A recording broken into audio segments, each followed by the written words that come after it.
Very good afternoon and welcome. आप देख रहे हैं आज का बाजार जागरण बिजनेस के डिजिटल प्लेटफॉर्म पे। एक नज़र बाजारों की तरफ करते हैं और रुख जो है वो कमज़ोरी का ही है। कल भी बाजार कमज़ोर थे और आज भी वो कमज़ोरी जो है बाजारों में देखने को मिल रही है। स्टॉक स्पेसिफिक एक्शन बना हुआ है क्योंकि अर्निंग्स जैसे जैसे आ रही है वो स्टॉक्स रिएक्ट कर रहे हैं, चाहे वो नेगेटिव में हो या चाहे पॉजिटिव में है। तो स्टॉक स्पेसिफिक एक्टिविटी तो बिल्कुल है। इंटरनेशनल मार्केट से क्यूज मिक्स्ड है और MSCI रीजिक जो है वो इम्पॉर्टेंट बन रहा है क्योंकि उसके चलते हुए कुछ स्टॉक्स में काफ़ी अच्छा उछाल देखने को मिल रहा है, कुछ में बिकवाली देखने को मिल रही है। इस पर भी हम चर्चा करेंगे। इंटरनेशनल बाजार में ब्रेंट क्रूड के दाम जो है वो $87 के आसपास अब देखने को मिल रहे हैं, 90 के बहुत करीब। अभी भी जो है tension between US and Iran बिल्कुल जारी है और स्ट्रेट ऑफ हॉर्मुज को लेके अभी भी दिक्कतें बनी हुई हैं। अगर हम गोल्ड की बात करें तो वहाँ थोड़ा बहुत करेक्शन देखने को मिल रही है फ्रॉम द हायर लेवल्स। एक बहुत ही अच्छा एक रिकवरी 4500 के बहुत करीब पहुँच चुका था गोल्ड, लेकिन वहाँ से थोड़ा बहुत हल्का हुआ है। लेकिन अभी भी एक मोमेंटम जो है बिल्कुल गोल्ड में देखने को मिल रहा है बिकॉज चाइना से बाइंग बिल्कुल बरकरार है और साथ में ही सेंट्रल बैंक्स का एक बार फिर से रुख जो है वो गोल्ड की तरफ हो चुका है। This is the international scenario. पर डोमेस्टिक सिनेरियो में डिमांड अभी भी बॉयंट है और हम उसका इम्पैक्ट जो है वो अपने ज्वेलरी लिस्टेड स्टॉक्स में ज़रूर देख रहे हैं।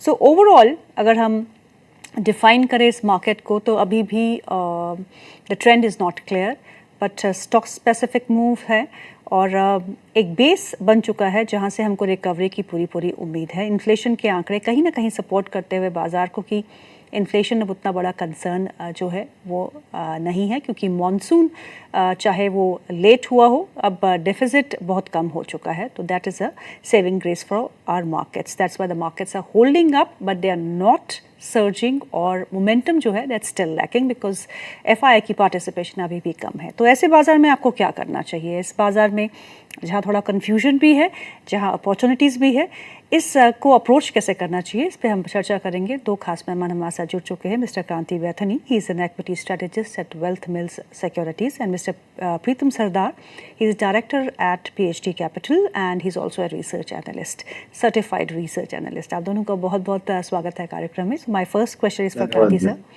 क्रांति sir, it's a range, I mean आपका कैश के बाद भी अगर हम देखें तो दैट क्लोजिंग स्पर्ट अगर उसको इग्नोर करें so it's a range for the markets और इस रेंज से ब्रेकआउट के लिए हमें कोई बहुत बड़ा ट्रिगर चाहिए जिसकी हम सब आशा करते हैं और उम्मीद करते हैं वो मिले, लेकिन वो आता है और जाता है as we know the taco trades are happening.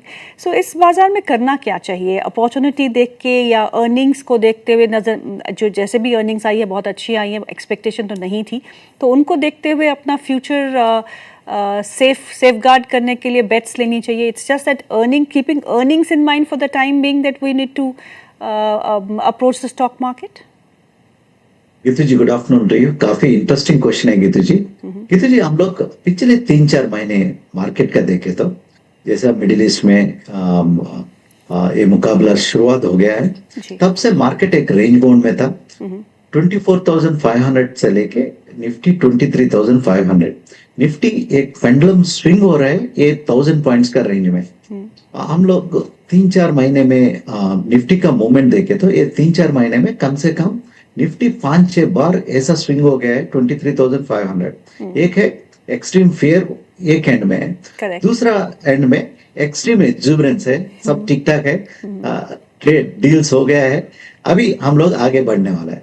But कभी भी ये 24,500 600 जस्ट वीक बैक आल्सो जैसा ये रेंज में आने के बाद वो डोमेस्टिकली और इंटरनेशनली कुछ तो कुछ मार्केट को आके एक प्रेशर क्रिएट कर रहा है ये रेंज में। सो इसलिए आप सही कहा है, मार्केट्स एक रेंज बाउंड में स्ट्रक हो गया। बट लेकिन एक अच्छा चीज क्या है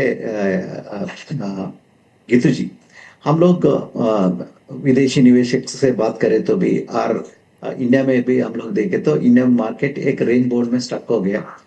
काफी कंसल्टेशन, लंबा कंसल्टेशन चल रहा है, टाइम वाइज लंबा कंसल्टेशन चल रहा है। बट लेकिन इंडिया में मिड एंड स्मॉल कैप में खास तौर पे एक बुल मार्केट भी हम लोग देख रहे हैं। जैसा mid and small cap indexes में देखे तो जिधर भी अच्छा मोमेंटम बिल्ड हो रहा है उधर कंपनीज अच्छा रिजल्ट्स डिक्लेयर किया है और मैनेजमेंट कमेंट्री भी काफी अच्छा बन रहे हैं। इसलिए मिड एंड स्मॉल कैप में एक अच्छा positive momentum stock specific action हम लोग देख रहे हैं। जैसा हाँ, पिछले 2-3 महीने में हम लोग देखे तो सब लोग कोरिया का बारे में बात कर रहे हैं, कोरिया का ईटीएफ्स खरीद रहे हैं, इंडियन इन्वेस्टर्स आल्सो और अक्रॉस द ग्लोब सब लोग कोरिया का पीछे पड़ा है। हम लोग कैसा बबल फिजल आउट हो गया भी वो भी देखा है, बट लेकिन एक चीज है, खास तौर पे इंडियन मार्केट में हम लोग देखे तो अच्छा स्टॉक पिकिंग किया तो इंडियन मार्केट अभी फिलहाल एक स्टॉक पिकर मार्केट है। करेक्ट। सो अच्छा स्टॉक पिकिंग किया तो उसका नतीजा का अनुसार, मैनेजमेंट कमेंट्री का अनुसार stock picking commentary, stock picking अच्छे से कर दिया तो अभी पोर्टफोलियो जरूर आउट परफॉर्म कर रहे हैं। कभी कभी ऐसा मार्केट में होते रहता है, स्टॉक पिकर मार्केट बन जाता है, जी। लीडरशिप रोटेशन चलते रहता है। काफी ब्रॉडर इंडाइसेस हम लोग देखे तो हर दिन निफ्टी थोड़ा सा बोरिंग लगना शुरुआत होता है, बट लेकिन करेक्ट। ज्यादातर एक्शन है वो मिड एंड स्मॉल कैप में अभी फिलहाल चल रहा है, स्टॉक स्पेसिफिक एक्शन चल रहा है गीतू जी। करेक्ट। और शायद बाजार को मेरी बात पसंद नहीं आई और निफ्टी में एक अच्छा मोमेंटम देखने को मिल रहा है and Sensex is in green now. Sensex में 41 अंकों की एक अच्छी खासी ग्रीन देखने को मिल रहा है। वहीं निफ्टी कोशिश में है कि वो हरे निशान में आज फिर से आ जाए, 24,400 के लेवल के ऊपर इस समय कामकाज कर रहा है। लेकिन अच्छी रिकवरी हमको मिड कैप स्पेस में देखने को मिल रही है, जैसे कि क्रांति सर ने कहा कि मिड कैप और स्मॉल कैप में काफ़ी एक्शन देखने को मिल रहा है। स्मॉल कैप इंडेक्स भी अब जो है वो हरे निशान में हो और मिड कैप इंडेक्स भी हरे निशान में आते हुए। बैंक निफ्टी आज फिर से दबाव में है। कल बैंक निफ्टी मार्केट्स को कहीं ना कहीं सपोर्ट कर रहा था और पीएसयू बैंक्स खास तौर पे, लेकिन आज बैंक निफ्टी दबाव में है, लेकिन फिर भी कोशिश बनी हुई है कि वो आज कहीं ना कहीं मार्केट्स को सपोर्ट करे। सो निफ्टी के लेवल्स को देख के आपको क्या लगता है प्रीतम? 24,400 के ऊपर एक बार फिर निफ्टी, आज का जो इंट्राडे हाई है निफ्टी का वो 24,431 के आसपास का है। सो इंट्राडे हाई को ब्रीच करेगा। What is your stance on Nifty and bank Nifty both? Yes, hi, good afternoon Geetu ji and मेरे को पैनलिस्ट को, एंड गुड आफ्टरनून सारे ऑडियंसेस को। देखिए, अगर निफ्टी की बात करें तो ऑब्वियसली एक रेंज बाउंड ट्रेडिंग होता हुआ हमें दिखाई दे रहा है, लेकिन अगर लेवल्स की बात करें तो देखिए जिस लेवल से कल भी एक रिकवरी आया था लास्ट आवर में, बिल्कुल उसी लेवल पे आप देखेंगे एक बड़ा पुट राइटर्स का जोन भी है, और साथ में यहाँ पे आपको 50 डीएमए का प्लेसमेंट भी आपको देखने को मिलेगा। तो ये इसीलिए ना ये लेवल जो है बहुत ही क्रूशियल हो जाता है। अब देखिए इस लेवल से आज भी आपको फॉलो अप रिकवरी आता हुआ दिखाई दे रहा है, मतलब, और हमारा जो इससे पहले भी जो व्यू था कि डिप में बाय कीजिए, ओके। तो बिल्कुल उसी व्यू अभी भी बना हुआ है। यहाँ पे सेल ऑन राइस का व्यू अभी नहीं है, क्योंकि देखेंगे एफआईआई का हाँ फिर से एक शॉर्ट पोजीशन बनता हुआ दिखाई दे रहा है इंडेक्स लेवल पे, लेकिन वो उतना एग्रेसिव नहीं है जितना पहले था। ओके। अब क्योंकि देखेंगे अभी 4 दिन से एफआईआई ने जो भी शॉर्ट पोजीशन बनाया है वो एक ही दिन में वो सारा हमने देखा था, पिछले वो रिकवरी हो गया था, 4 दिन से वो शॉर्ट पोजीशन वापस से बना है, तो उतना एग्रेसिव मुझे दिखाई नहीं दे रहा है। इसीलिए अगर देखिए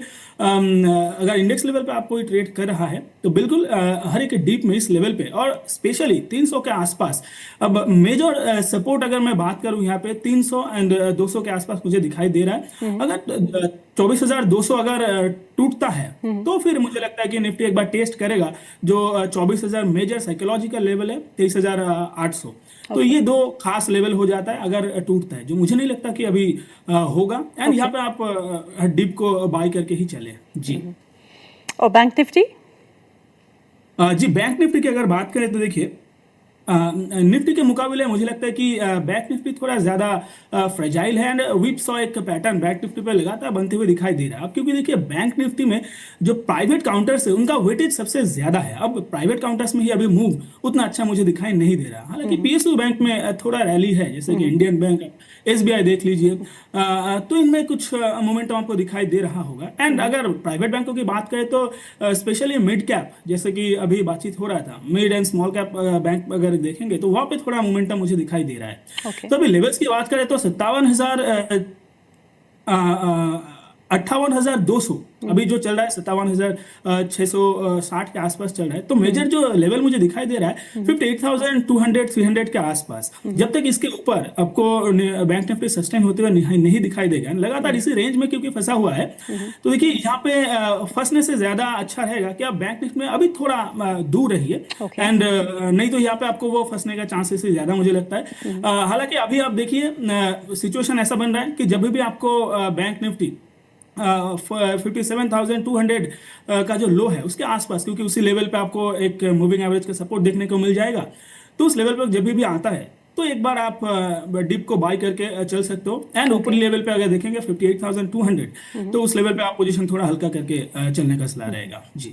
सो तो प्रीतम के अनुसार जो है वो it's still a buy on dip markets. जब भी आपको डिप मिलता है तो आप खरीदारी कर सकते हैं, और ऊपर के लेवल्स जो है वो उन्होंने कहा नहीं है, he sees no capping as of now, but yes markets जो है वो रेजिस्टेंस फेस कर रहे हैं 24,600 700 के आसपास। आज जो निफ्टी के टॉप गेनर्स है उसमें टाटा मोटर पैसेंजर व्हीकल शामिल है, श्रीराम फाइनेंस शामिल है, tech Mahindra, Tata consumer, Eternal. कल टाटा के स्टॉक्स में काफ़ी तेज़ गिरावट हमने देखी थी because of mister N Chandra stepping down as Tata Sons chairperson. तो उसके बाद एक तेज़ बिकवाली हमको सभी टाटा ग्रुप के समूह के शेयरों में देखने को मिली थी, खासतौर पर TCS।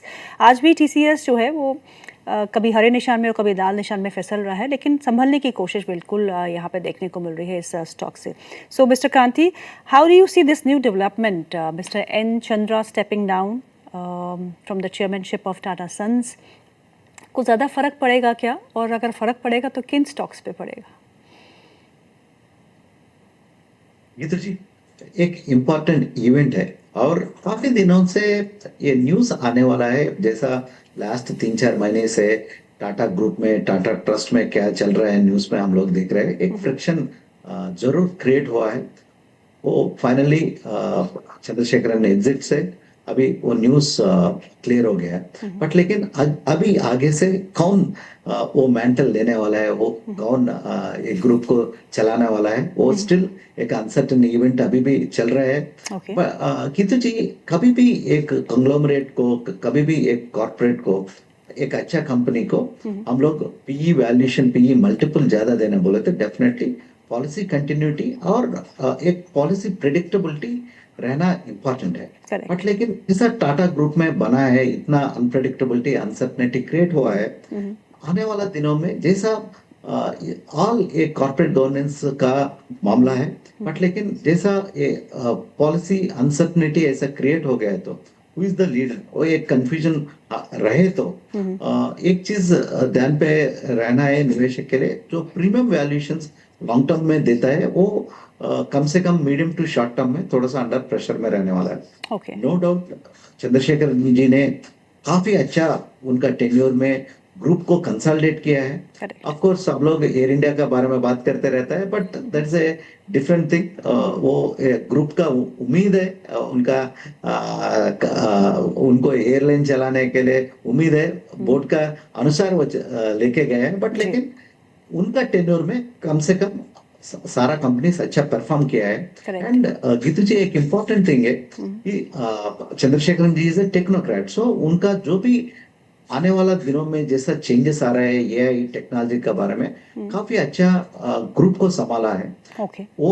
वो इम्पैक्ट TCS जैसा स्टॉकों में डेफिनेटली रहने वाला है।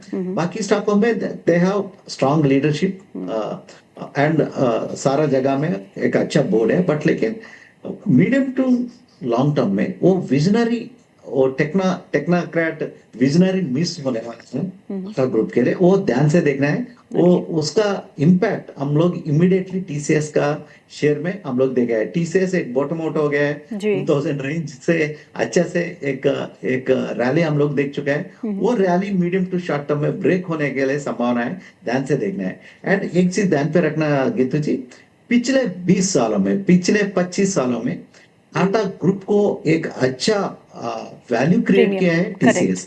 करेक्ट। उसमें जरूर चंद्रशेखरन जी का क्रेडिट है, ओके, कंट्रीब्यूशन है। Very true, very true. चलिए एक और ग्रुप की बात करते हैं, रिलायंस ग्रुप की। आज रिलायंस जो दिग्गज शेयर है, रिलायंस इंडस्ट्रीज, उस शेयर में गिरावट है। गिरावट क्यों है? क्योंकि MSCI रिजिक जो होगा उसके चलते हुए वेटेज कम होगी और $523 मिलियन का आउटफ्लो होगा, तो रिलायंस के शेयर में दबाव है। लेकिन जियो फाइनेंशियल के शेयर को देख लेते हैं। वहाँ जो आज खबर है, आज सुबह ये स्टॉक जो है तेज़ी में था, अभी भी हरे निशान में ही होगा आई एम श्योर।